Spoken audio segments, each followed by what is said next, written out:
Hey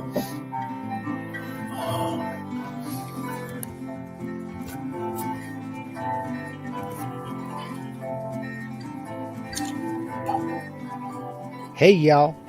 Happy Sunday. Hope everything is going well for you and yours. This is the portion of the show where we let YouTube send out the notifications via social media. Let folks know that the broadcast is getting ready to start. We'll sit here and we'll count down the next 2 minutes before I push that button and go live. If you happen to be watching this on replay, go ahead and scrub past this graphic until you see my smiling face. If you have any questions and you're joining us today in the live chat, feel free to go ahead and add those questions to the live chat now, and we'll get to them in due course during this live Q&A session. So, sit back, relax, grab a beverage, and we'll get going in about 30 seconds.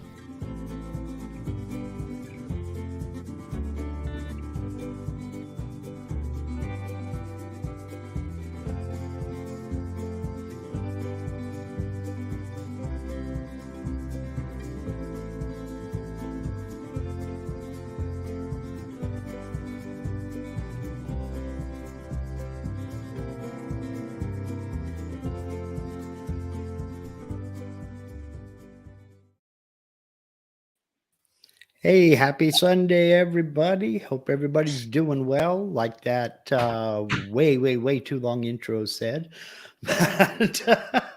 And I'm happy to introduce my guests for a return visit. We have, well, let's see, who do we have first? We have the Bald Wonder, Mr. Shane himself. And you like to let everybody know where they can get a hold of you if they're interested? For me, about the only thing that I really even see is just my Instagram account. So if you need to get a hold of me, I would say, message me on there. And then at some point, we probably exchange cell phones or a WhatsApp deal so we can text videos, and I can give all kinds of information that way. Okay. But you are on Instagram at Shane's Hardwood LLC?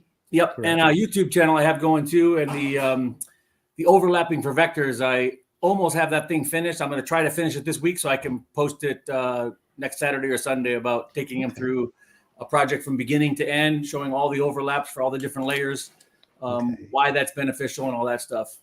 Okay, beautiful. And by the way, there's a link to Shane and Rob, all their social media down in the description of this video here. So. Let's see. Then we also have Mr. Rob Sandstrom from Generation Custom Creations. How you doing today? I'm doing good, and you can reach me at the Instagram Generations Custom Creations. And I got that name. It's kind of long, but I want to work with my daughter, and eventually, when the kids get all into school, she says she's going to be in this business with me. So it was her idea for that name and her idea for the logo. So that's why it's so long, and just saying, instead of saying working with Rob or something like Shane does. So anyway, yeah. So anyway, that's my background.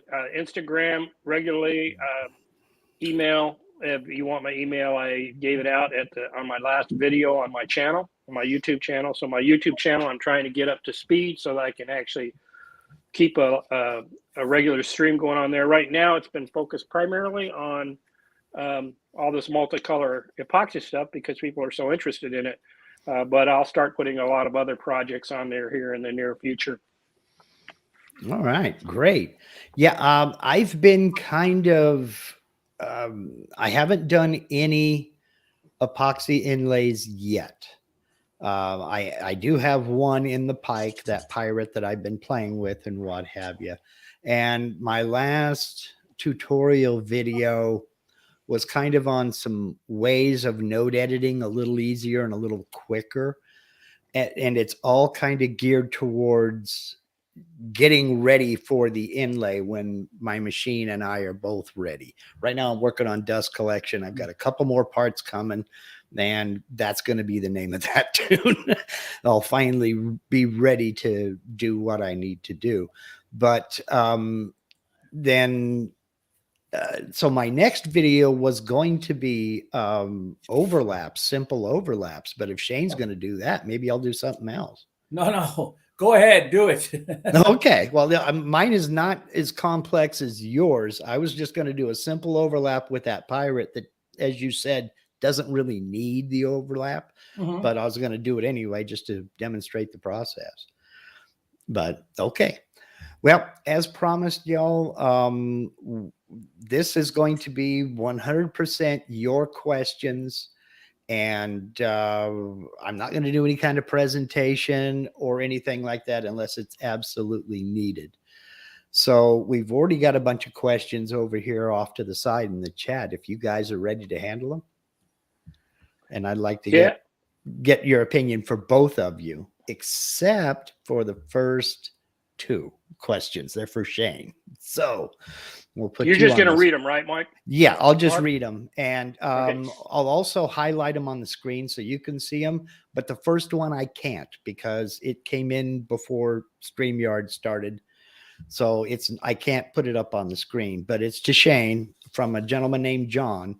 He says, I see you have a tape on the right side of the inlay with a bunch of numbers written in a column.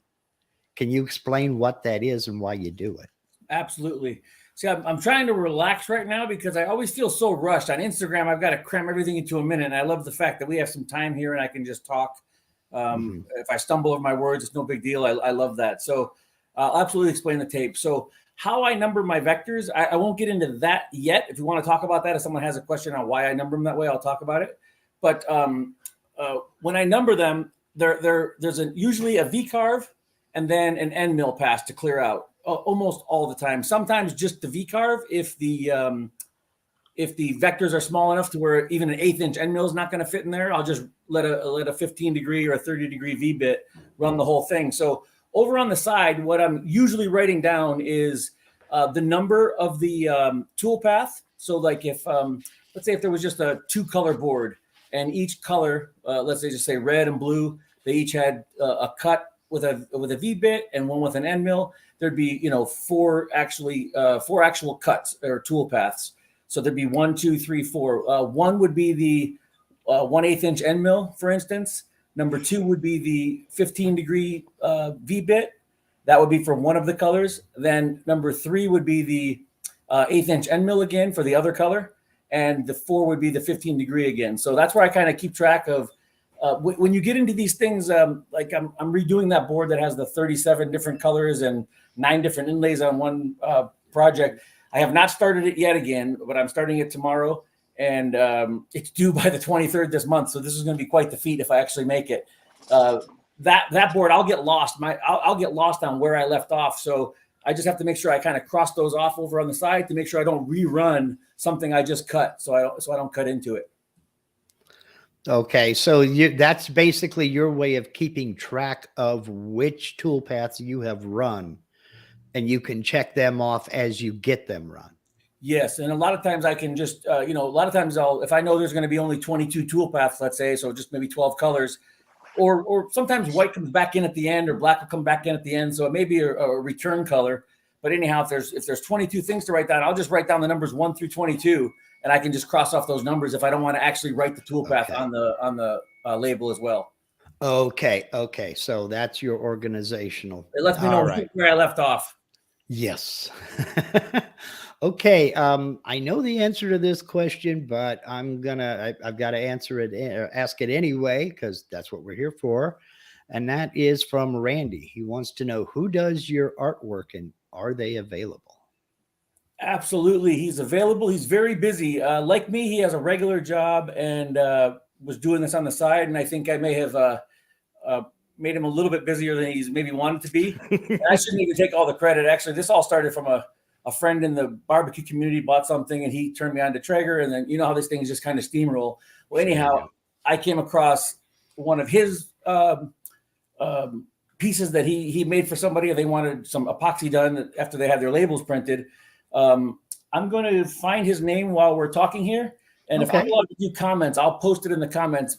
His name's Jorge, and then forgive me, Jorge, but the last name's like Baeza or something like that. So he's fantastic, and he understands what I need, because everyone who makes vectors, I mean, everyone who makes vectors for stuff, they're making those to have something printed.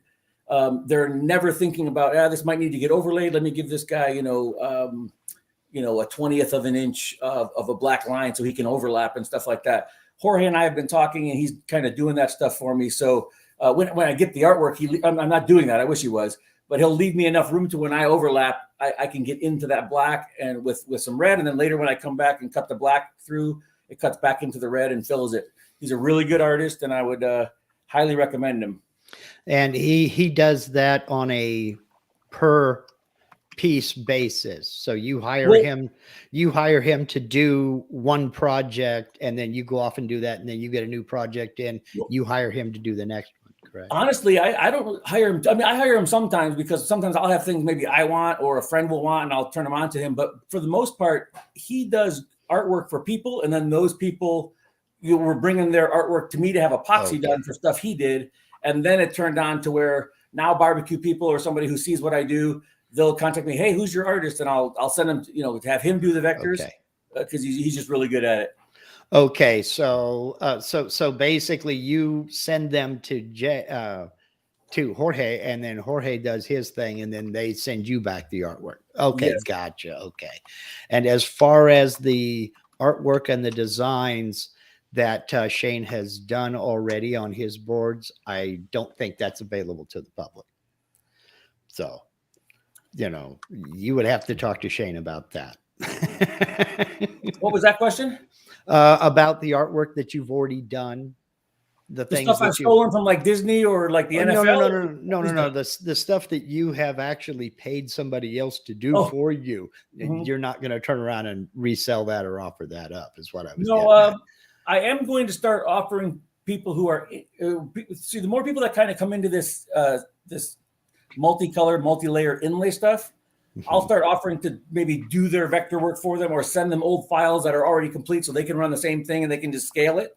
Oh, wow. But I can tell you, they're going to have some money in their project because it's not going to be the cheapest thing. Well, that's something we need to talk about anyway. This is not a cheap option. This is not a cheap technique. Epoxy is expensive. Mm-hmm. And each of those colorants are expensive too. And when you start talking like that one board, you're doing 37 colors. I mean, if you're paying $7, $8, $9, $10 per colorant, it adds up fast. So it adds up. These people, though, they're really looking for something like a something that they can just present and just keep forever. Yes. So they understand when they're calling me, something's going to range between the $400 range and the $2,000 range if they're calling me. They kind of know that going in, so that helps. Yeah. Okay. Yeah. Just by the way, I just put the J Baeza art inside the comments, Shane. I gave him the Instagram name for Baeza. Perfect. And that's so you don't have to look it up. I've got his cell phone and everything. Don't even bother. Like the only way to get a hold of George or Jorge, however you want to call him, is through his Instagram messenger. That's the only way he'll reply. So don't waste your time. Family members that cannot get a hold of him on his phone. It's only through Instagram. That's kind of like Shane. And I do have another guy that I use too. Not that I use, but that makes art. I think it's Gateway Graphics or something. So I can put his information up as well. Okay, great. Okay, this is open for both of you, and I'd like to get both of your input on this. Shane and Rob, do you guys prefer the initial pocket encompass the entire design or individually per color?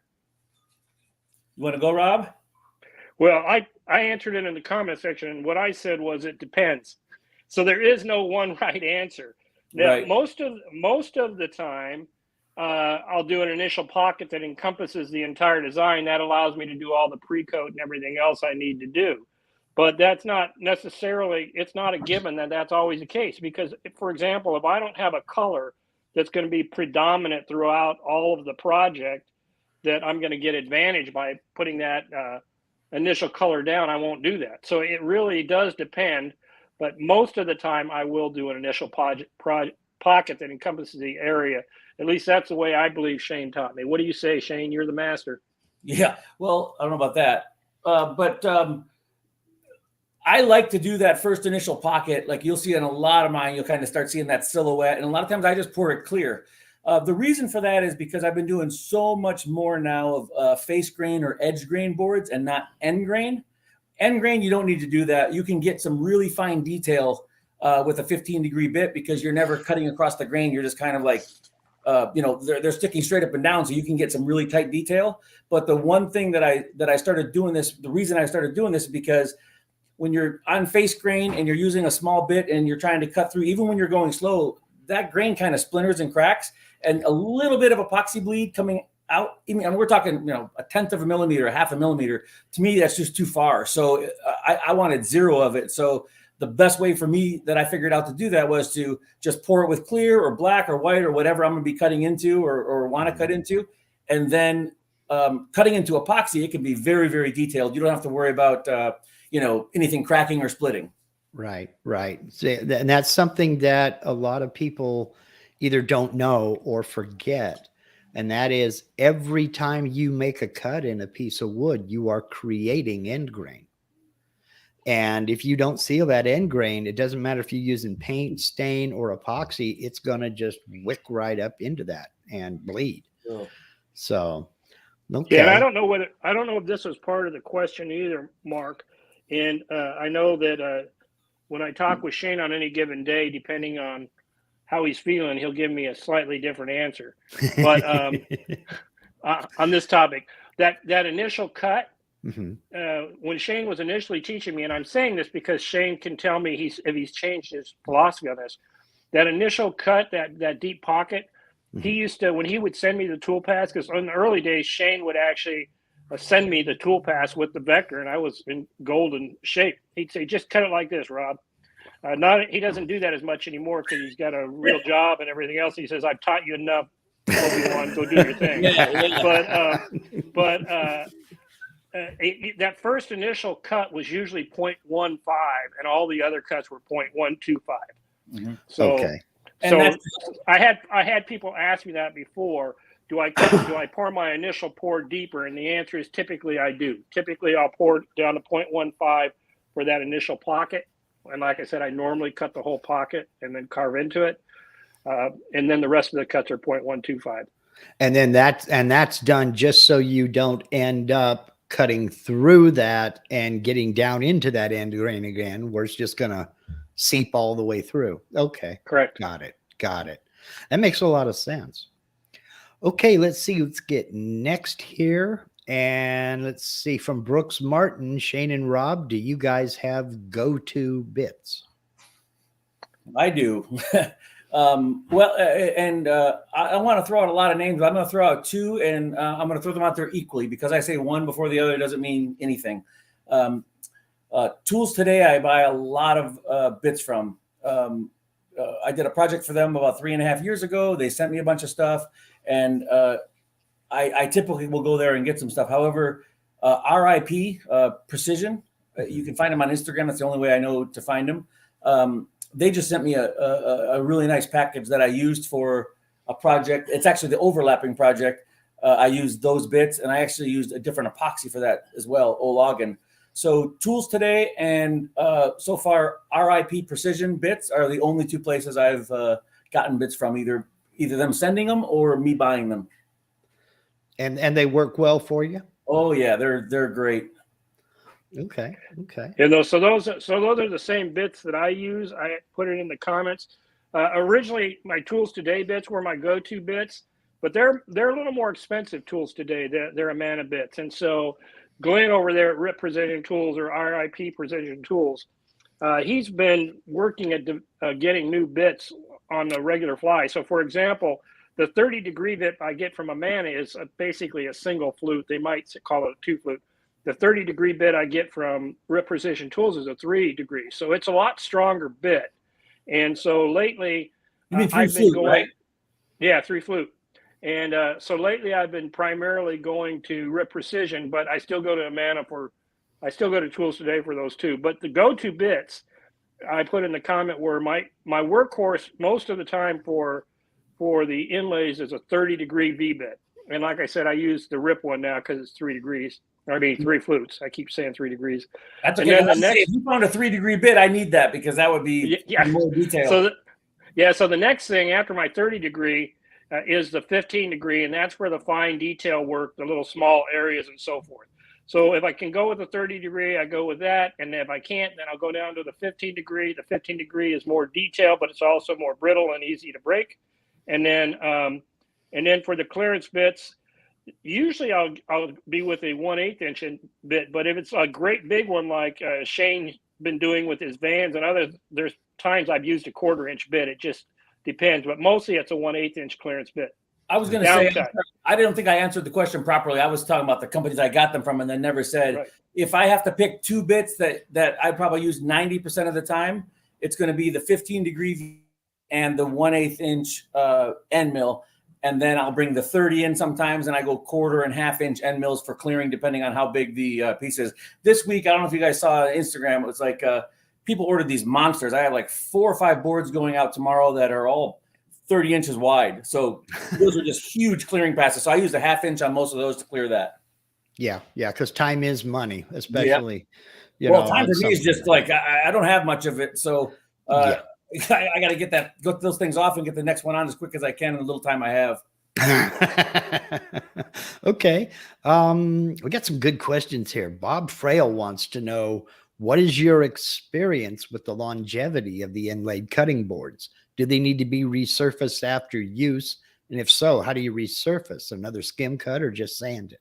So what I tell people is this: like if they want a board from me, I always make sure I'm really clear up front. I say, listen, if you want to use this board to cut on, if you want to cut on the epoxy, you're welcome to cut on the epoxy. It's definitely food safe. You're not going to get sick. However, you're probably going to want to cut your own, off before you're going to cut across my work once you see it with your eyes. So just know that if you're getting this board with a big and center logo, use that for like presentation or charcuterie where you prep food and then put it on there at a party.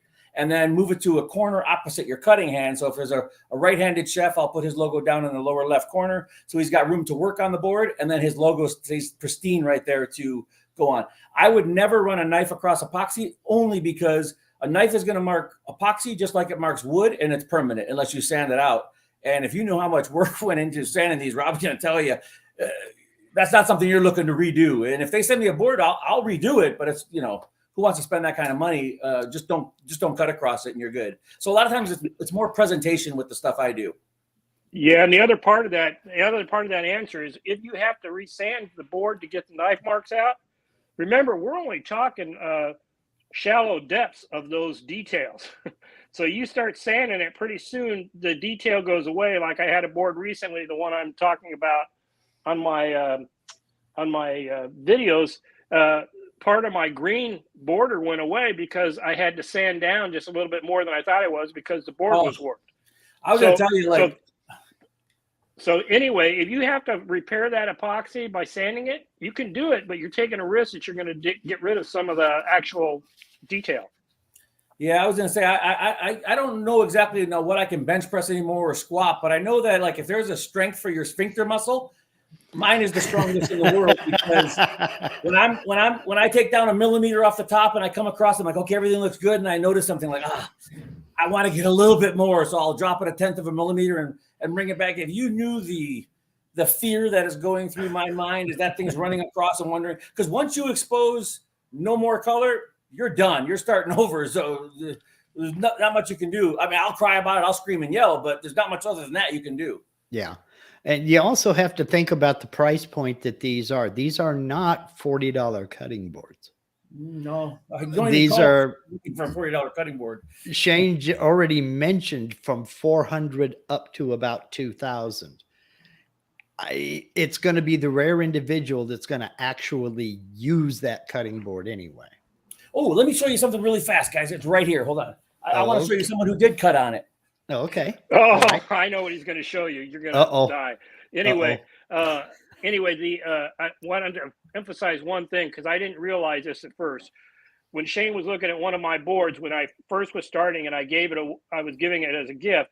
It was a Broncos logo to my nephew, and the logo was on the bottom right side of the board. So hopefully you guys picked this up.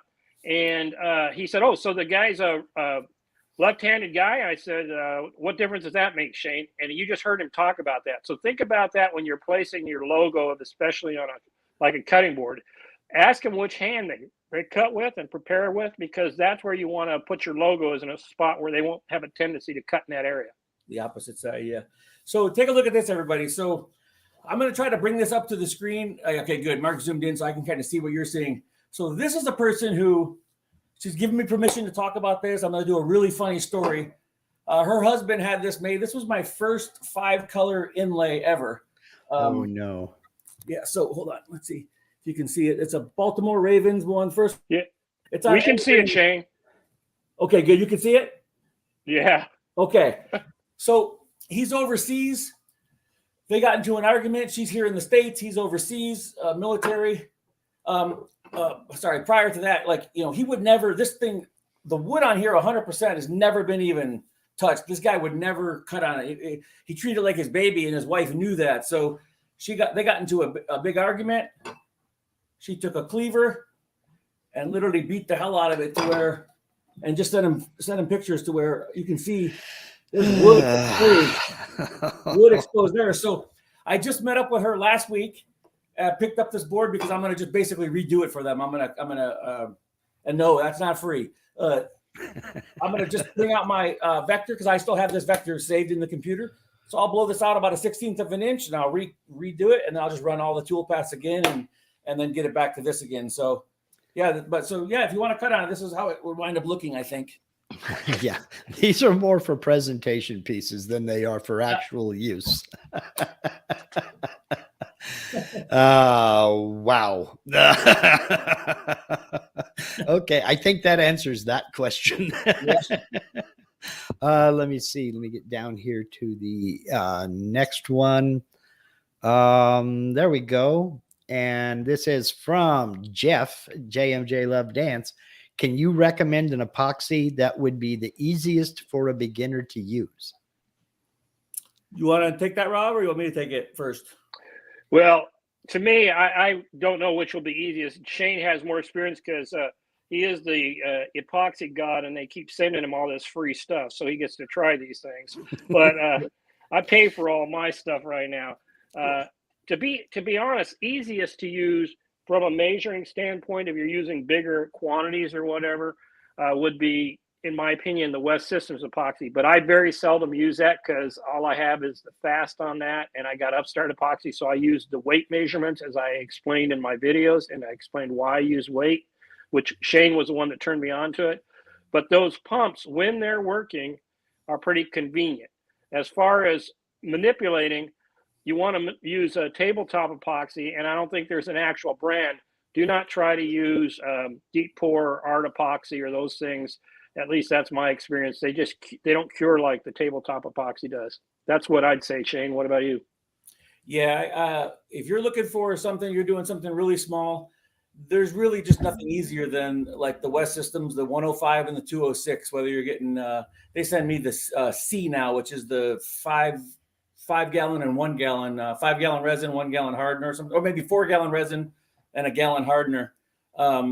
And they're usually sending out a couple of those at a time. And it's just a couple of times a year. However, I did recently touch base with someone at O'Logan Epoxy. And yeah, Rob, I bought that from them because I didn't want the pressure of having to, say anything about it that, that wasn't true or have people think that I, only saying something about it because it was free. Yeah. I'm going to talk about that when I do the overlapping and then when I do the post about O'Logan Epoxy, my experience with it. And then there's another one, Ultra Clear is a really good epoxy. Art resin is an easy epoxy to use as well. It takes a long time to cure.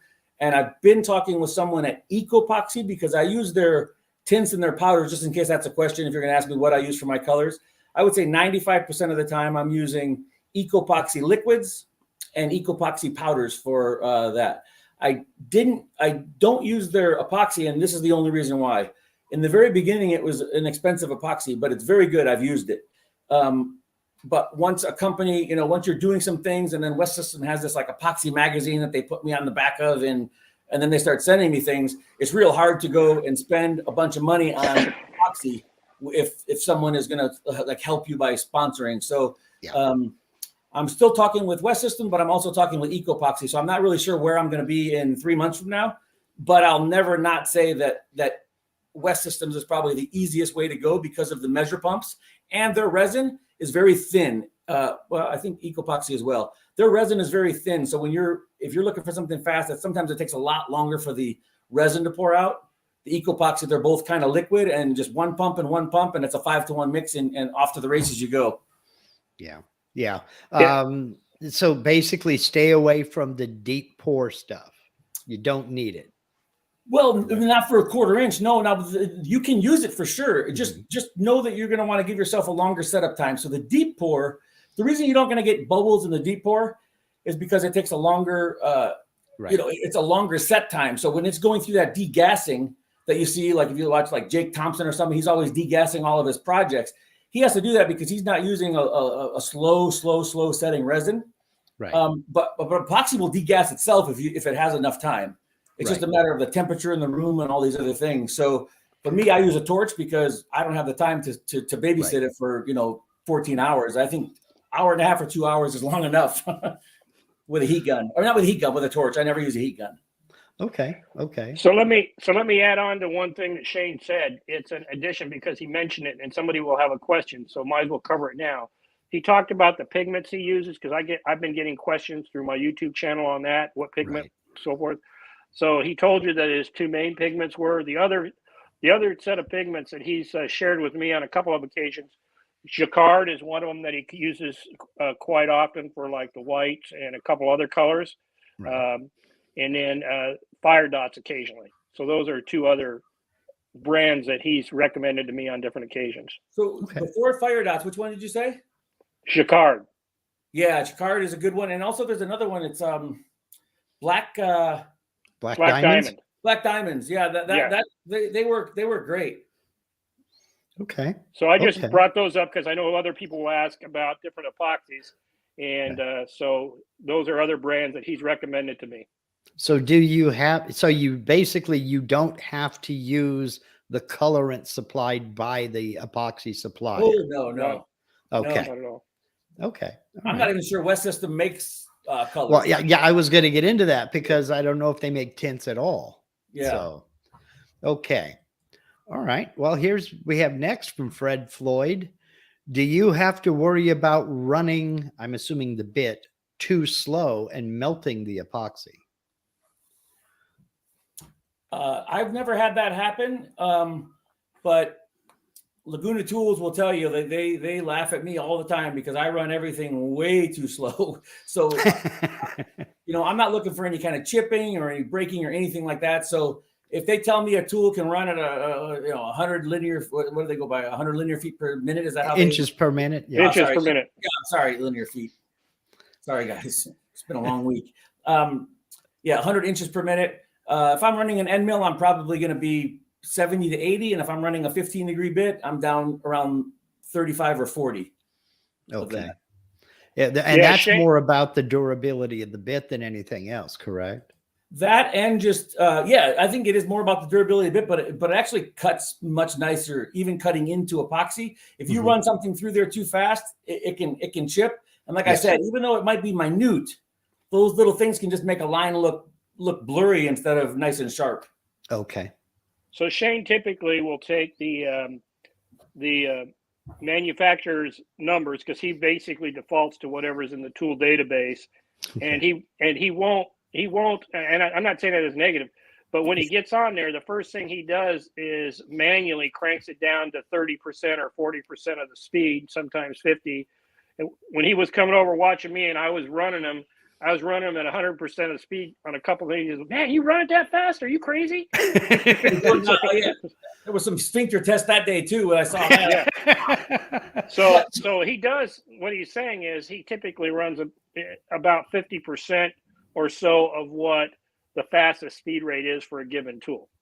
Okay. Okay. So, and that's just because I was going to ask about this myself. The epoxy after cure is kind of brittle. So it will chip if you're not careful with it. The only epoxy I've ever come across that I would call brittle, and you know what, maybe I shouldn't. I forgot they're a sponsor with another company, with the Maker Community Project, that I probably shouldn't say anything. Never mind. There's an epoxy I would use, but I probably shouldn't say it right now. Well, what I mean by brittle is, I don't mean like, a potato chip, one touch and it's shattered and gone. I mean, it's just that it doesn't cut.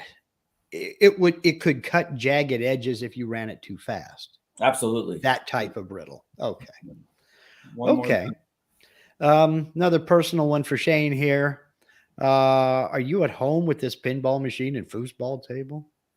Well, that is not a foosball table. That's a Super Chex bubble hockey. I grew up playing that. I was raised playing hockey. So ever since I think I started skating at, they taught me to skate around 1.5 or 2, and then been in an ice rink pretty much my whole life. That was the game that we grew up playing. So that company was nice enough to give me, they only made 100 of the 40-year anniversary for the Miracle on Ice, and they gave me number 5 of 100. That was very cool of them. I still owe them a huge sign that I've never gotten around to, and I think I've had that thing for 1.5 years. But they know it's coming at some point, and I'm going to get to it. But yes, this is my house. This is where everything is. My 5x10 CNCs in the garage, saw stop table saw in the garage, Laguna bandsaw, a couple of drill presses, and a Laguna vice table. And then I had to move my Laguna MX laser by a shed for the back, which Rob also just put up a shed over this past weekend and or the past few days. And he's got a laser coming into that from Laguna as well. So I had to move that to the back because there was no more room in the garage. And then we have a 6-bedroom house. We're fortunate enough we bought this house from her parents before they passed away. Mm-hmm. And so now that the kids are all moved out and the grandkids are moved out, I used the old master bedroom downstairs before I did my addition upstairs as my epoxy room. Across the hall from that, I have my toolbox room and a place where I do some oiling for like mineral oil with a rack that holds 50 boards at a time. And then in the back at the house, we keep a spare bedroom for guests. And then the other side is like a packaging and shipping room. So it's all run just out of here. This, like most people don't know, I don't know if you guys saw from the beginning, this was all just supposed to be a joke. I was going to just do this for 10 months and I never had worked with epoxy. So this is all just kind of coming along over the last 3 or 4 years. So you want to let folks know what you call that room there? This is just my game room when you walk in the house. This okay. I have there's a bar here, a kegerator with a couple different kinds of beer, and this is kind of where I'll just hang out, or if guests come over, we'll watch a game or something like that. I just on your Instagram, you have a name for it. You call it something else. The testicle den. Yes, this is the testicle den. I wasn't sure we're allowed to say that, Mark. Yeah, you can say that. I mean, it's not a man cave. Anybody can have a man cave. I mean, anyone that goes on my Instagram right now, I think my last 2 posts have both been from the testicle den. So. I just thought that was great. So, okay. Yes, that is his house. In other words there, Ayal. Thank you for asking. Let's see. Let's see. We have Gary N. He wants to know, when using a CNC to cut into resin, would you pick the same bit type as you would if you were seeing wood? So this reminds me of something I was going to add earlier. Rob is very polite. He's one of the nicest guys you could ever meet. He's got a heart of gold. His heart's as big as, Texas. So what he was trying to tell you is, I'm too stupid to understand the speeds and feeds. I don't know any of that. I still don't even have the tool base he made for me and sent to me installed in my Vectrix because, I'm going to need an elf to come and just do that. So I basically just, luckily they had a 15-degree bit or an 1/8-inch end mill and a 1/4-inch end mill and these other things. And whatever the factory setting is, that's why I use that, guys. Not because there's some special technique or anything. It's because that's all I'm capable of. I don't know much more than just figuring out how to do really cool inlays. As far as the software goes, I'm the last guy you want to talk to. Well, if you need help with that, I know a fella. So yeah, me too. Both of them are here. He was saying, like, if you're cutting into wood and epoxy, I'd feel more comfortable going a little faster through epoxy than I would through face grain wood, and even end grain wood, just because wood's going to want to like pull and rip and crack and splinter much sooner than epoxy will. Okay. Okay. But they are the same basic type of bits, and you use same. I say, I run a 15-degree bit for about a month or so, month and a half, and then I put the next one on. It's pretty much just those bits no matter what I'm cutting. Thank God I'm not cutting into aluminum, because I'd probably try those bits. Yeah. Well, yeah. I mean, yeah. So again, Shane just uses the generic settings, whatever they are. He goes, picks a 15-degree bit. That's what he uses. He picks a 30-degree bit. That's what he uses. Unless I give him a tool base, then he'll put it in. If I put it in for him when I'm visiting him over his house, he'll use that. But for the most part, he just uses the generic ones. But getting back to his, he says he uses it for a month and a half. But you got to remember, Shane is like cutting every single day. He's like a production machine. So he's cutting more than what the most of us hobbyists would ever be cutting. Okay. Yeah, I'm sorry. That's true. I usually have anywhere from 3 to 11 projects going every day. So I'll put one on, cut, move it, put the next one on, cut, move it, bring them all in, and do 3 to 10 pours that night. And then the next day we just keep going. Some boards fall out, some boards jump in the mix. So and it's not really those bits. I'm sure I could have gotten more life out of the bits, but once I see a lot of rounding and stuff like that, or I get in my head like, oh, I'm doing this Vans project, the project I just did for Vans, I got to make it sharp. I got to, so that's a lot of times where I'll just throw a new bit on and go for it. Okay. Okay. I see. So you go by, you eyeball when it's time to change out a bit or retire a bit. Oh, yep. And sometimes I'll go out there and notice, oh, this was all going to get cleared with the 15-degree V bit. And I look and it's really nice here. And then all of a sudden over here, it didn't clear anything. Well, the bit snapped during the path, so I'll just pull that one out, put the new one on, slow it down even more. And like what Rob was saying, I never, ever, ever, I don't know my machine, except for maybe if Rob has run something on my machine, has ever run at 100%. Like I will never just, like, if anyone's familiar with the Laguna handheld control, I never just put it in there and go and let it run. It's always going to be, I think maybe 70 or 80 is the highest I would ever run a speed. Okay. And then I've taken it down to even, 20 or 30. Okay. Okay. Yeah. And his mindset is that way for everything he works on with those bits, including wood projects. Went over his house a couple of weeks back and did a cornhole boards on his big CNC, because we cut out a whole cornhole board with one 5x5 sheet. Same kind of thing. When we started to run the bits, he says, "Are you serious? Do we really run these on 100? Are you sure?" I said, "Yeah, go ahead, Shane. We'll do fine. We got a compression bit." So he's very conservative on his bits. Yeah. Understood. Well, they get expensive after a while. I mean, especially when you're talking about that tiny diameter, because I mean, imagine folks, a 15-degree, that is a very sharp point. That's a tiny diameter, and it's not about making chips. It's about not snapping the bit off every 4 inches. So they're pretty delicate. Let's see. And that's why that 30-degree V-bit from Precision Tools, that's a 3 flute, is much stouter. It is a much stouter bit. Okay. Okay. Rob Schuster says 2 questions. One's already been asked. Shane, how do you do your cartoon characters? You don't. You have the artist do them for you. Or like if it's if it's a lot of the stuff, if they just send me their logo, I'll just trace it in with the little Rob, what's that thing with the little birdie called again? Yeah, the bit tracer. The bit tracer. Yeah, trace bitmap. But yeah, so I'll do that, and if I get close enough lines, I'll just take that and go. So all the things you see me do for Disney or a lot of the NFL ones, I'll just either pull off a free site or I'll just copy them and then have it trace and then use those vectors for. Okay. Yeah, really similar to Mark. Mark, real similar to what you did with your Pirate. Okay. Same thing. And his second question, this is Rob Schuster. Your thoughts on vacuum pots to get rid of bubbles? I'm excited to try something like that, but I have yet to find a pot that I could fit a cutting board in, especially the size that these guys are ordering from me. And like I was saying earlier, for what I'm doing, a torch is fine because we're not talking any depth. If you're looking for epoxy and you're talking about wanting to do something where you've got some, an inch or a couple inches to fill, you're going to absolutely want to use a deep pour And then you shouldn't have to worry about bubbles that much with a deep pour, but you've got to have your temperature in your room at least 70 degrees, 72 degrees. That will also be another bubble issue, but those things will degas themselves, those deep pours. If you have all the right settings, you wouldn't even need a torch. It's just fun to watch the bubbles go away. But with those long set times, you don't need a torch. They work themselves out. They degas themselves as soon as those the hardener and the resin start to do their chemical, whatever that shit is. Rob would know. He's like a nuclear physicist or something, actually, for his regular. I'm not even kidding. It's something along those lines. So it's basically you guys got like an astronaut and a monkey here talking to you.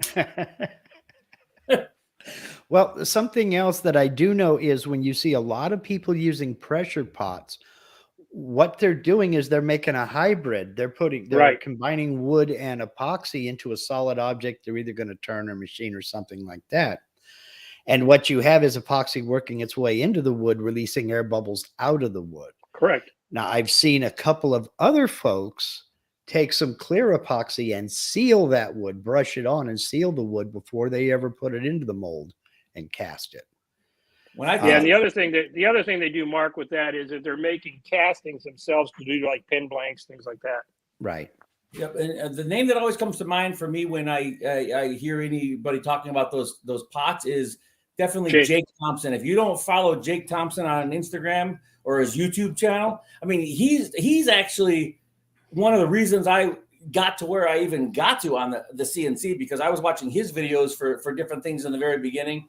Now he's doing a bunch of stuff with those pots. I mean, his stuff's just amazing. So definitely follow that guy if you can. Yeah, Jake Thompson is a good example of that. He's casting to make other things. These are hybrid pieces. So let's see. Mark John, I think, was responding to Rob, but we'll take care of it anyway. Can't you use a torch to remove bubbles? You guys do, don't you? That's what we use. No heat gun. In fact, I had a question on one of the YouTube channels. They asked, do you use a torch or a heat gun? And the answer is I use a torch. The heat gun I used to use, it didn't do as effective job. And then I was showing Shane what I was doing, and he laughed at me. He says, why are you wasting your time with that toy? And so he said, get a real heat gun. So he told me about the torch. He gave me one torch, and that stopped working very well. And so I called him up and said, hey, my torch isn't. Well, he said, I switched from that torch like a month ago. And so now I went to a new torch. But the bottom line is the torch is the way we go. And you can see him in the YouTube videos. If you watch his YouTube video, you'll see it's the big yellow one with the head on it. That seems to be more consistent. And as far as heat guns, in watching other people do work, the heat guns are primarily used for the epoxy work where you're putting a surfboard together or something where you want a beach scene. And they're used primarily to move the epoxy around and to mix it, not for popping bubbles. Yeah, to make the white look like waves and things, right? The foam in the ocean, yeah. Okay. All right. Gary Ann also had the question, and I think this gets back to the offsetting and overlapping. In the last video, you guys use an offset when seeing into resin. I'm not clear on why that was necessary. I wasn't also clear on the how of doing it. So for the overlapping, the reason it's necessary, I have a diagram. It's just not here with me because I'm making that video about overlapping. So I'm going to talk in depth about exactly why I do what I do. But if you can imagine, like if this is an exaggerated version of if the top of board is here, and this is just the pocket we're going to cut out for epoxy, and you have a V-bit, that V-bit would leave, it comes down here. And then if that vector is right in the middle, let's say, and you run it here and then here, this space in the middle is either going to be, wood that's still there because the V-bit only cut this and then cut this to that vector line. So if over here was red and here was black, as soon as you come down too low, you're either going to have red, wood, and clear epoxy, black. Now, one of the reasons I use clear epoxy is a little more forgiving. Clear will just take on the color of whatever's next to it. So you can kind of get away with a little bit more, but you're really going to want to overlap that vector. So you're going to cut the red first here. This vector's right here in the center of my two thumbs where they meet. Then I overlap black into it. So now this V that went like this and this one that, this one that comes like this, there's a much smaller area here that has either the wood or the clear epoxy in it, so you can mill down and get it. I know this is about the lamest thing you've ever seen, but in my Instagram video my YouTube video that'll be coming out in the next week or so. I know I've been telling people that for 8 years now, but it's really close. It's going to talk all about that, and there's a diagram to kind of show. I was actually going to ask Rob if he could show me a computer version, like make a computer version for me that I could use instead of my hand drawing, but I think the hand drawing will be fine. And I also plan on making a video on that, and I'm gonna draw up a few little diagrams myself and put that out there. But well, I'll wait a little longer and just steal your info. And no, you put it out. There's room for both of us, man. Yeah. And I was gonna do something similar. So I think the different approaches, looking at it different ways, is helpful to people. And that's what we've said before, Mark, is there's enough room in this business for helping each other. Exactly. That, you may present it one way and I don't quite get it. And then Shane another way. And, okay, now I understand what they're saying, especially after it's repeated. So, yeah, we don't have to worry about that. And I will work with Shane. Shane's already asked me when he finally does get done, which I'm not sure when that will be because, again, he has a full-time job and all these boards. So he has the best intentions, but we'll work together on getting something out because I keep running other things by him. I'll give him a call and ask him a question about one of these videos, like the ones I'm putting out right now. Okay. We'll work together. All right. Great. Okay. The Fuzz wants to know, do you guys use a predetermined starting depth for each color so you don't lose any details when running your clearance pass, or do you just pour each color and clear to zero? No, so I never clear during a project. So I zero off the top of the board and I cut down, like Rob was mentioning earlier, I'll cut down like a 0.15 and then all the rest of them I'll do like a 0.148. The only reason I don't really say that to people or try to talk about it is because I barely understand what the hell I'm saying. And I don't want to confuse people by, why do you do that 200th? It's just to leave a little epoxy barrier to help with bubbles. That's the only reason I do it. So like a 0.15 start and a 0.125 for the rest of your colors is perfect. That way you're only cutting into epoxy the whole time. You've got no issue for bubbles. So I zero off the top of board, and let's just say it's 0.15 for the first path that fills a silhouette with clear epoxy, let's say. And after that, everything is zero off the top, cut down 0.125 and fill. Now above the top of board, I might have a 1/4 inch thick of epoxy, but on my next path, I will just zero off the top of the board. It'll burrow down through that epoxy, go 0.125 below the top of board and resurface. And that way, when I flatten at the very end, I bring down my, the RC 2255 from Tools Today is what I use for my flattening.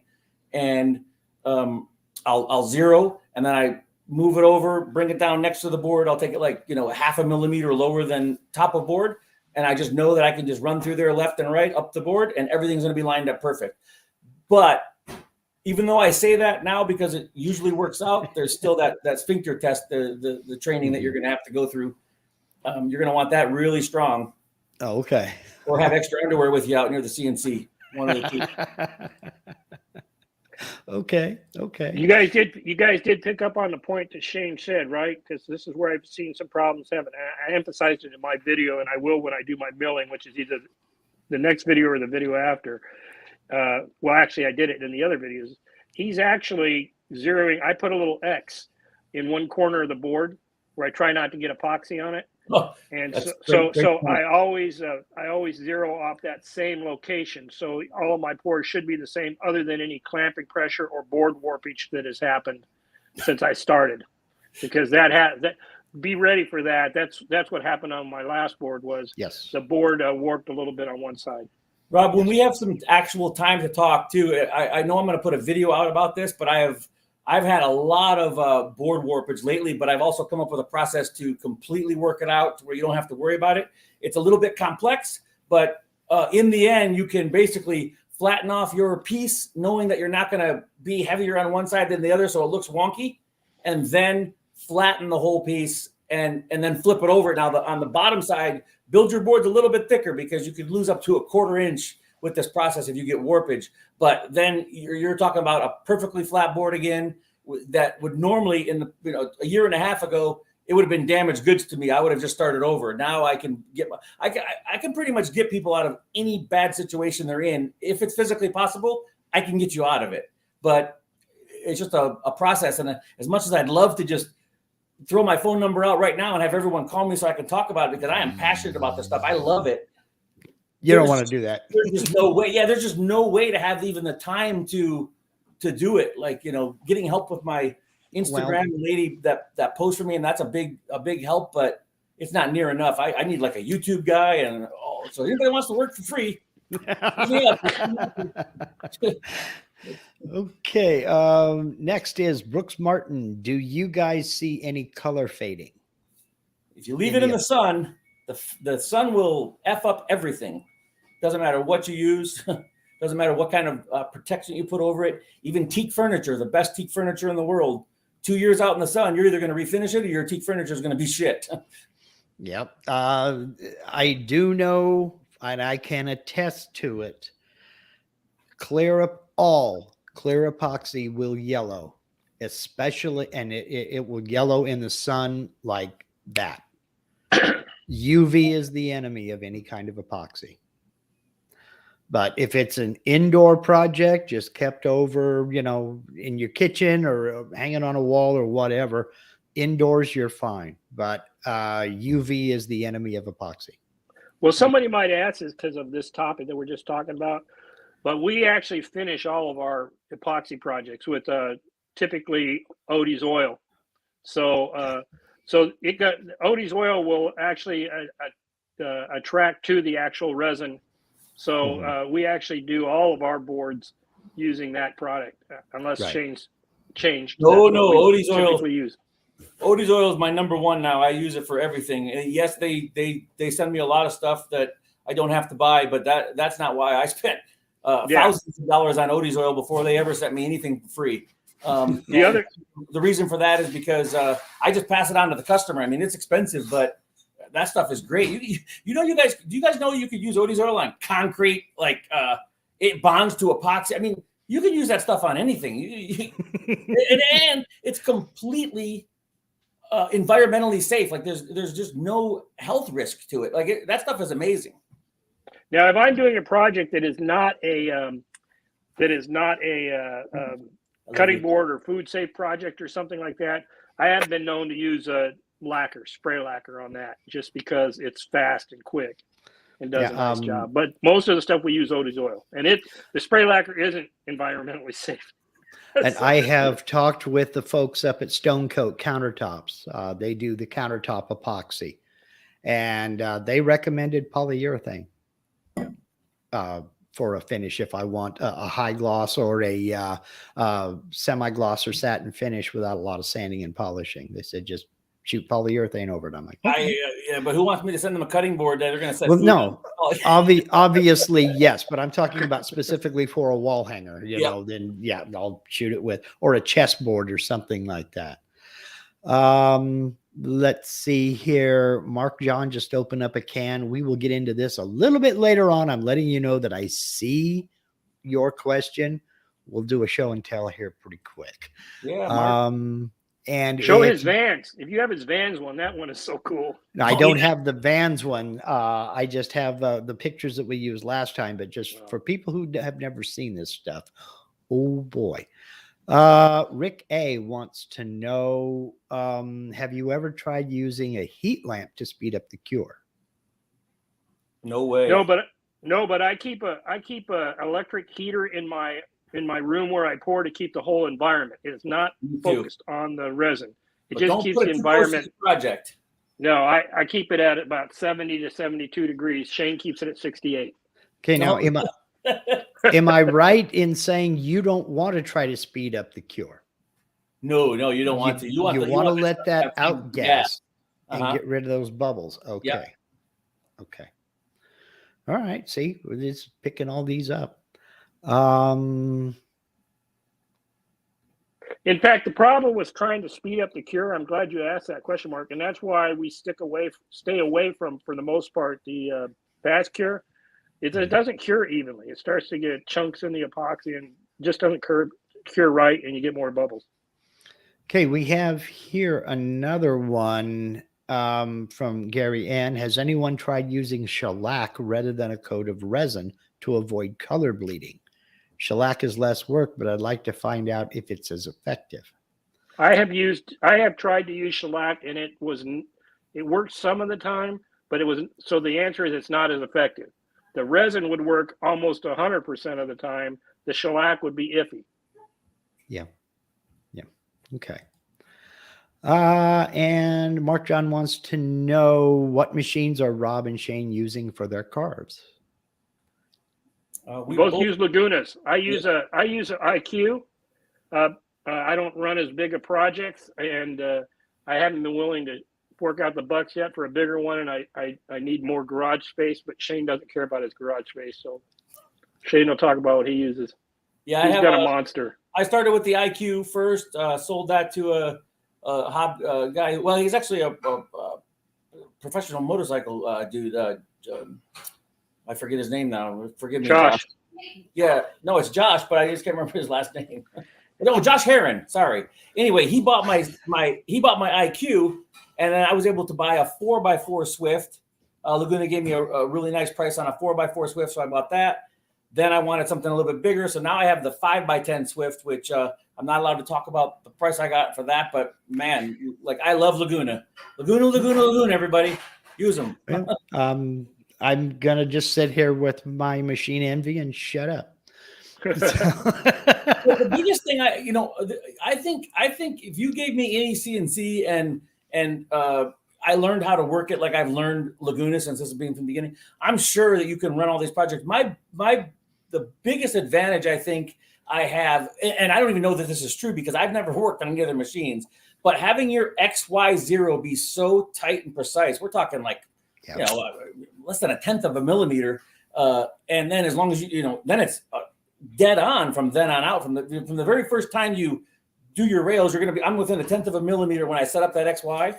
Mm-hmm. Being able to take something off, not having to pour on the machine. And I get that question so much. I've never left a project on the machine to pour and cure, but I can understand why you might need to do that if you have a machine where you're worried about losing that register. If you lose that register, you're toast. Well, not only that, but you have to control the environment that epoxy is curing in, because as you've said several times already, you want to keep it around 70, 72 degrees. If you can't keep your shop at 72 degrees overnight, you're kind of hosed. Right. Because it's going to take a long time to cure if it cures. So there's that part of it too.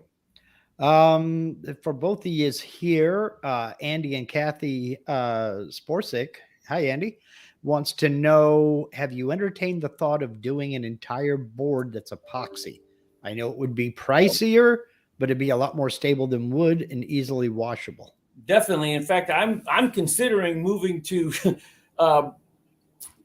talking with some of these mold companies and see who wants to help me out with sending me 5 or 10 of a certain size, because I would much rather, have either a mold that can fit like a logo that would be, let's say a 12x10, and maybe I get a bigger one that's for a bigger logo.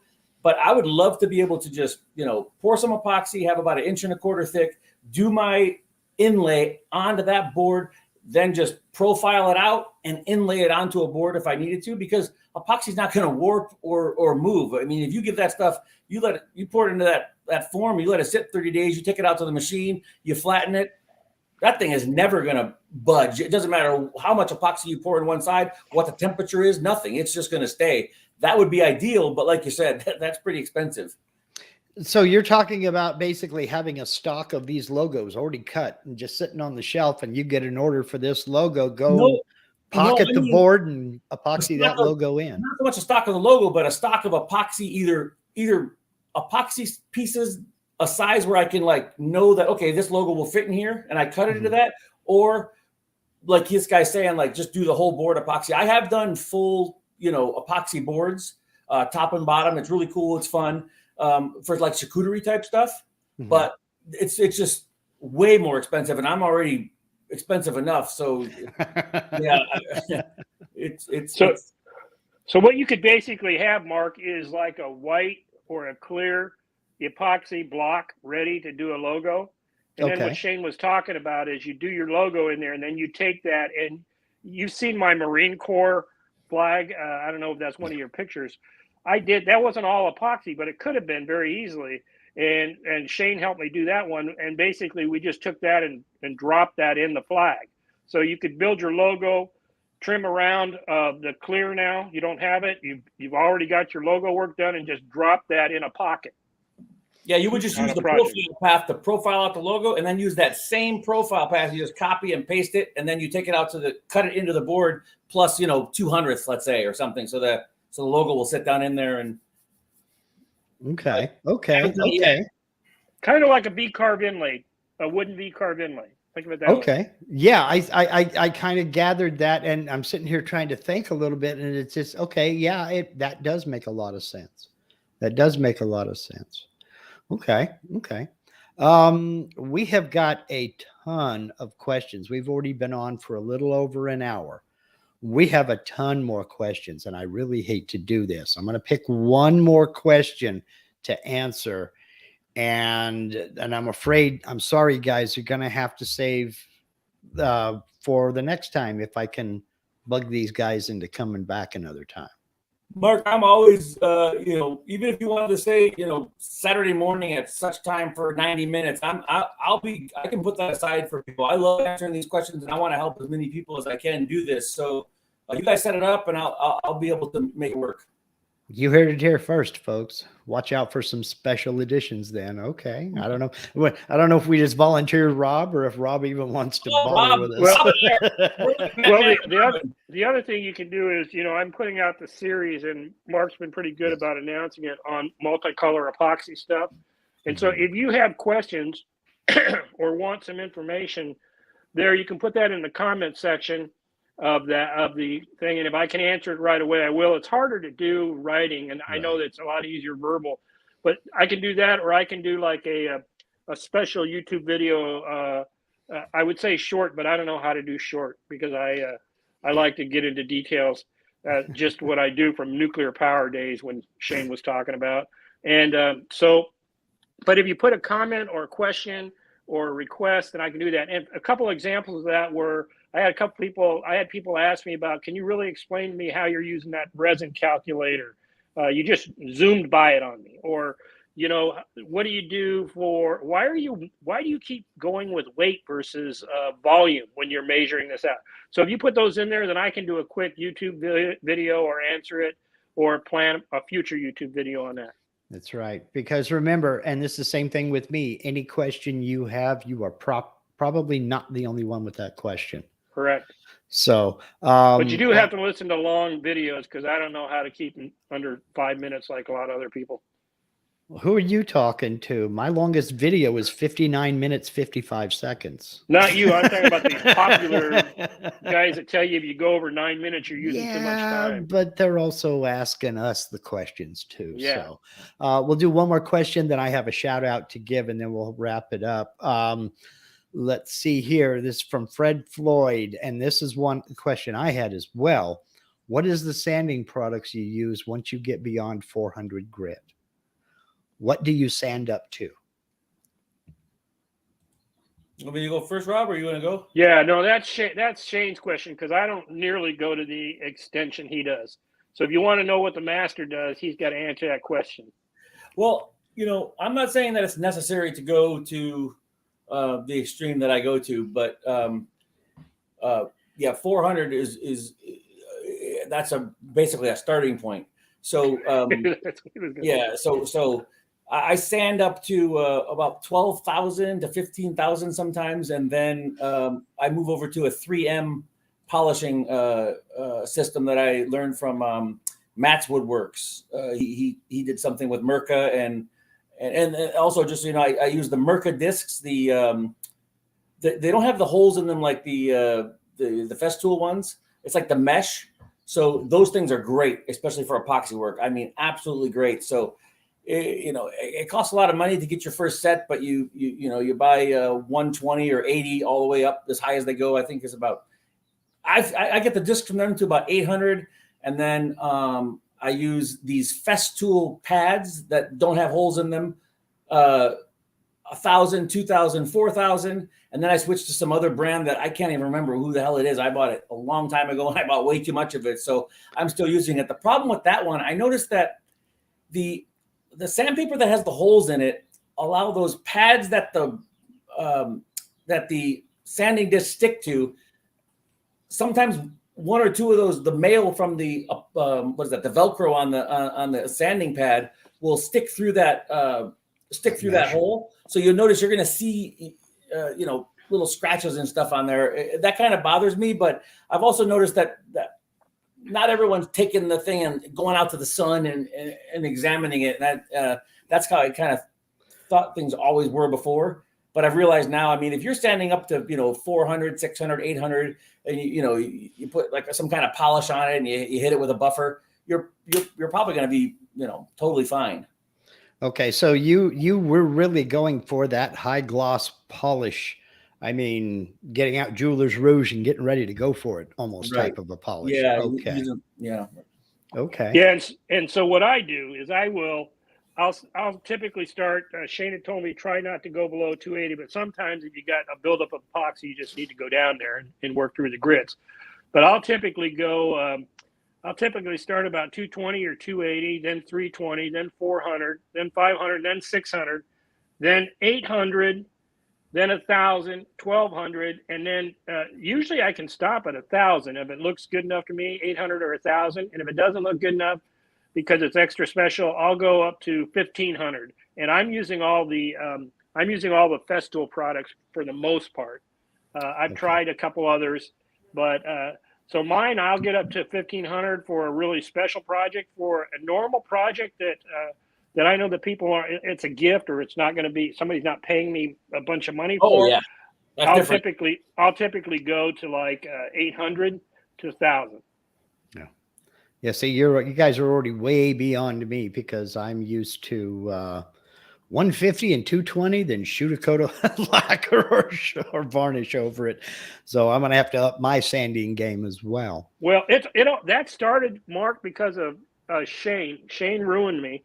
It was last Christmas. I was doing a couple small inlays, and I told Shane I was stopping like at 320 or something like that. He said, man, he says, you're not getting what you need to. He says, go at least, he says, do me a favor, take this challenge.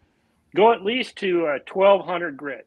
And I said, okay. And I was making some cribbage boards and they were maple. And he said, I don't even care if you're putting resin in it. And these had small resin for the tracks and numbers and stuff. So they weren't really mostly resin. And it was maple cribbage boards.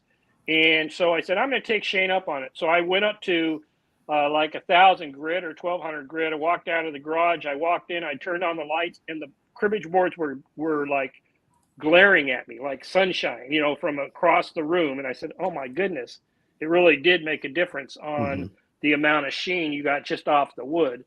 So after that, then I started going to the higher grits. But if I'm just building like a regular wood build, I'll typically stop anywhere between 150 and 280.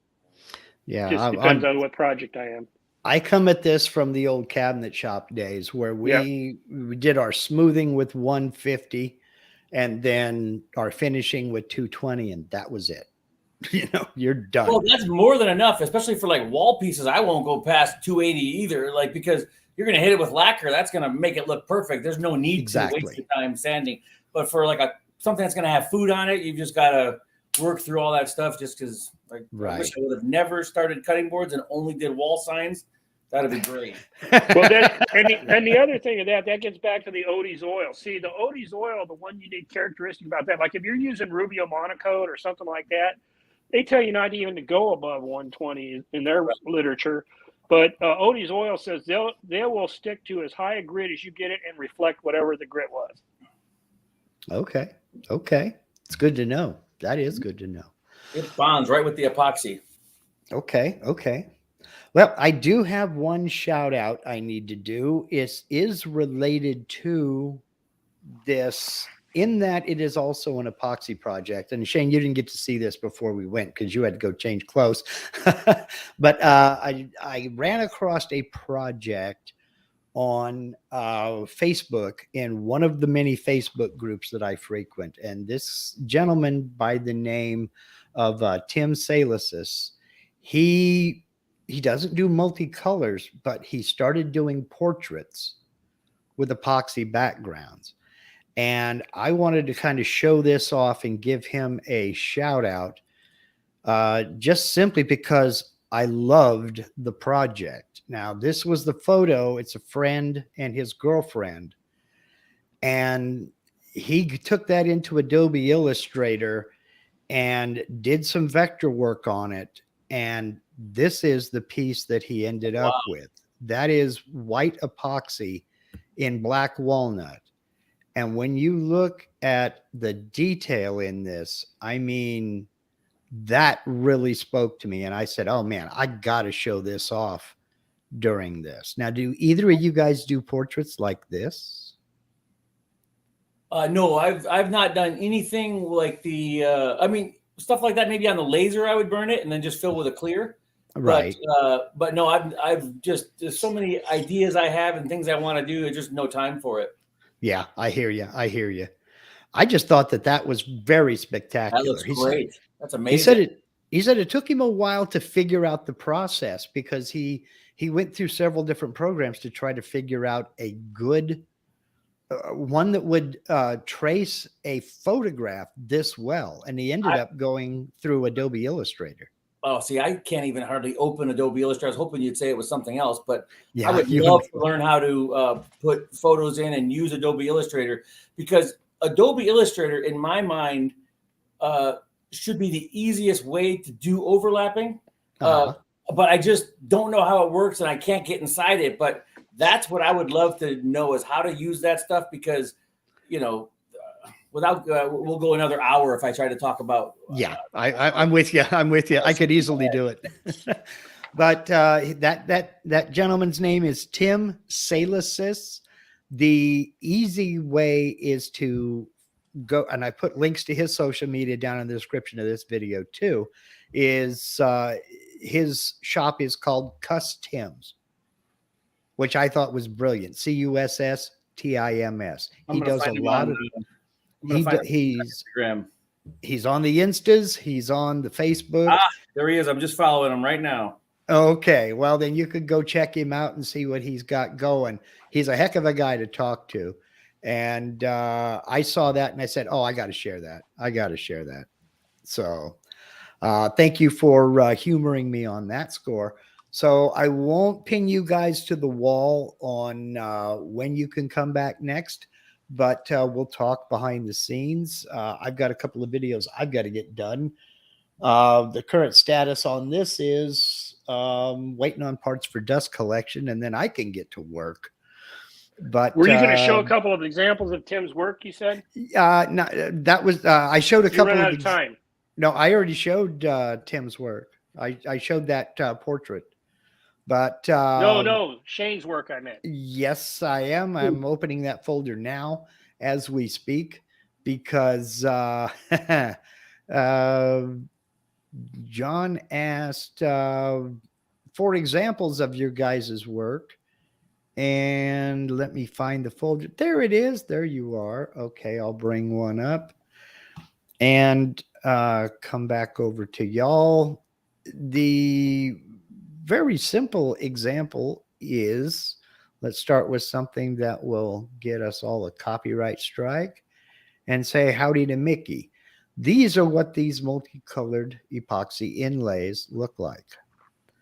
Again, these are different colors of epoxies cut into the wood background, as you see there. And on my Instagram, I'll run you through. I have the videos that show every step of, like, you know, cut color, cut color, cut color. It'll take you through the whole thing so you can kind of see how it comes together. Yeah.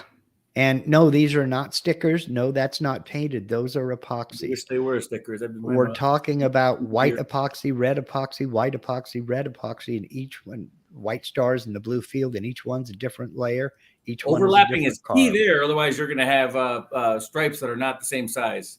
And here is an example of this in progress. That is that U.S. flag you were just looking at.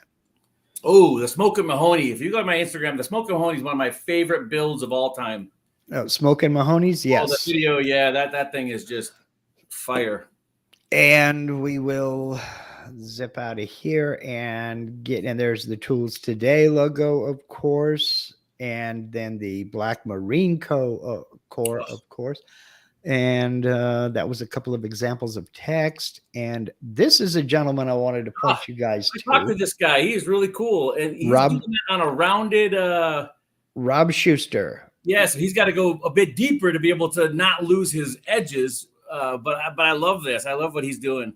That was a question I was going to ask you and Rob both. Have you ever tried doing an epoxy inlay on a curved surface?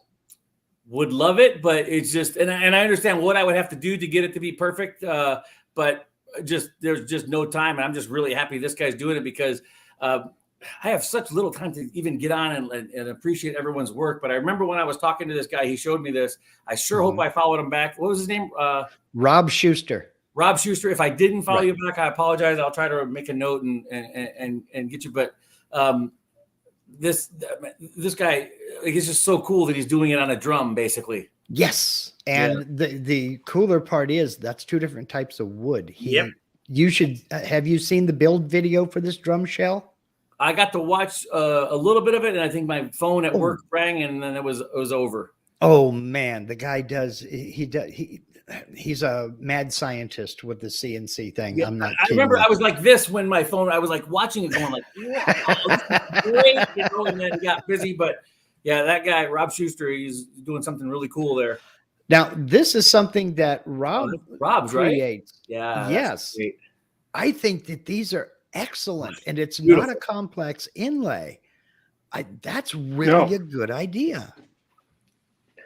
Originally, those started with walnut inlays, and I got to a point where where I ran out of the Claro walnut that I was using, and I had started the epoxy inlay stuff, and it really started with that other board with the green that you showed. This one here, yeah. So I was making those for the San Diego Fine Woodworkers Association for their Christmas gift sales, and the guy came out a year later and said, "Hey, I never did get this. Was one of your pilot boards, and I never did actually give it back to you to say it was okay." And I said, "So you expect me when I was doing piloting to be able to reproduce the walnut V-carve plug for that?" I said, "There's no way." So I said, "Let's just throw that away." And then I had this inkling in the back of my head. I said, no, I'm not going to throw that away. That's some nice stuff. So I took it home and I said, "How can I do this? How can I do this?" And I said, "Why am I sweating this? Just use epoxy. It'll go wherever it needs to." And then I said, "I bet white would look good on the walnut." So I tried that, and I wanted to do a purple and a greenish color. I just never got around to it. I switched from the other handles to these handles because I could do it all on the CNC. Yeah. And I'm not the best lathe worker, so it was a lot easier for me to just cut it all once on the CNC after I had the Aspire file. I had to figure out how to put that cracker tray in and all that other stuff. So once I designed the file, it was a lot easier to be repeatable. That's awesome. That is really, really awesome. Still haven't sold any. I still give them away for gifts usually. And then that was your Broncos. I remember that, Rob. Yeah. This was my first actual inlay project, my very first. And Shane actually helped me walk through that. He gave me the vectors, told me which level area to pour, and then he critiqued me afterwards. Funny story on this one.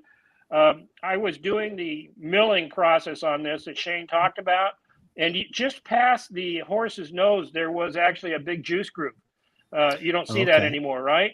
Yeah. Because I got past it, and I was worried about hitting my clamp because I was still getting used to this with my big RC 2255 end mill. Yeah. And so I wanted to raise the Z, but my sphincter muscle was puckering, as Shane said, and I don't have that control he does. So I went to down instead of up. Oh no. So I cut the juice groove down to half size, and I was ready to break the board and throw it away. And Shane said, "No, let me tell you how to fix it. You just won't have a juice groove." And we got it fixed and took away the juice groove. Made the board an inch smaller all around. Well, you have to do what you have to do. So, okay. Well, more broken board. This is the one I'm redoing. 9 logos, 37 different colors, and I got the last path, and I started to put teeth on someone's forehead because I wasn't paying attention. No. yeah. There's a video of me smashing that board in half in the garage. And I might have even swore. Once or twice. Yeah. So, okay, guys, let's go ahead and wrap this up. Good grief, an hour and a half. I'm just glad I don't have to close caption this or add subtitles. How to do that. Again, the Rob and Shane, both their social media links are down in the description box of this video. So if you have any questions, comments, concerns, demands for payment, you can get a hold of them there. If I'd love to have you guys back if you're Mark, I'm telling you, I'm not just saying this, but ask Rob. I told him a long time ago when he first contacted me. I said, hey, come by my house and check it out. You can use whatever you want. I'm not just saying this to you. I'm telling you, anytime you want me on, I will make, we'll work it out at least. I'm not saying you tell me, hey, at 3 a.m. I need you there, but I'll come on every week if you want. We can do an hour a week or something with Rob and I, and we can do things if he has the time. Sure. I'm happy to do it. I love talking about this stuff. Okay. Well, I know you're a busy guy. You have a full-time job and a life and everything else. As long as we can schedule it, we're good. All righty. And that is one of Shane's biggest regrets is telling me, yeah, come on over and meet me. No, it's not. I'm so glad Rob and I, we're like the Steve Martin and what's the other little guy that he's always with? Martin Short. Oh, okay. Yeah. We'll he'll always throw the 68 degrees out there, That's a little inside joke, but we go back and forth, but I absolutely love Rob. Okay. Well, good. It's glad to know you guys. And it turns out you guys aren't too far away from each other, are you? No. Oh, okay. Well, that was lucky on your part, huh, Rob? Yes, it was. All righty. Because that's when he met me. He said, yeah, you can come over. I said, don't say it if you don't mean it. And I was over there 2 days later. That was a couple years ago now. Yep. Okay, we will do this again. If we didn't get to your question, please save it. Save up. And we'll do it on the next one. But do follow these guys here on YouTube. Subscribe to their channels because more videos are coming. They are coming. Yeah, and I don't have that many subscribers. I need subscribers. I'm not at 18,000 like Shane over there. Well, even if you don't have an Instagram account, just start an account. If you're worried about, I hate social media, just follow me, and then it'll be like your little personal portal in my projects. There you go. Exactly. That's true. Hit their social media, follow their YouTube channels, follow them on Instagram because they post a lot more over on Instagram than they do on YouTube. I'm trying to change that. But we'll see what happens. I want to change that as well. I want to become a YouTube with more instruction when I get, some of these things, where I can talk about them more. Okay. But I'll be doing a huge thing on Instagram when I get closer to 20,000 followers. So I'm going to do like a $1,000 giveaway for like a project, basically what you want, and I'll make it, and we're going to give it away. Yeah, it should be a lot of fun. Okay, well, let's go ahead and wrap this up. I want to thank everybody for watching. I want to thank you for all of your comments, your questions. You guys were awesome. I'm sorry we didn't get to everybody, but we will do this again. Next week, we will be back to regular time. We have to go an hour late because of schedules on Sunday mornings. But next week, we will be back to regular time. I have no idea what next week's video is about. You'll find out when I do. Until then, thank you all for watching. Thank you all for spending part of your Sunday with us. Now, Rob, I love you, buddy. Now go do something cool. Go make some chips. Get out of the house. You still got some time left. Oh, yeah. That's right. Bye, y'all.